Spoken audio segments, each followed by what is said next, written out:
Good morning mga kapaksiw. Naka-hood ako kasi giniginaw ako. Malakas yung aircon dito.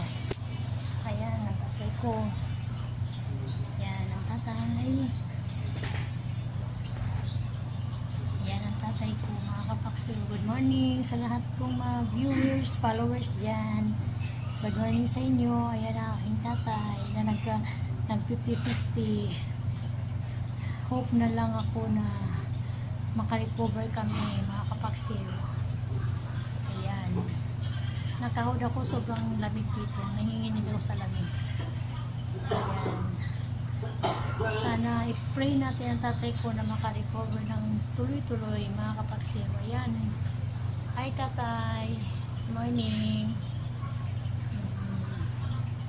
Ayan mga kapaksiw. Thank you very much sa inyong suporta. Huwag kayo sawang magsuporta sa akin, lalong-lalo na sa panahon ngayon na medyo tagilid ang ating sitwasyon, nasa kahirapan po at kasakitan, yun sinasabi nila, pero bilang golang po tayo, pray tayo sa Panginoon na araw-araw tayong bigyan niya tayo ng kaluwagan at biyaya at masolve ang ating mga problema sa buhay.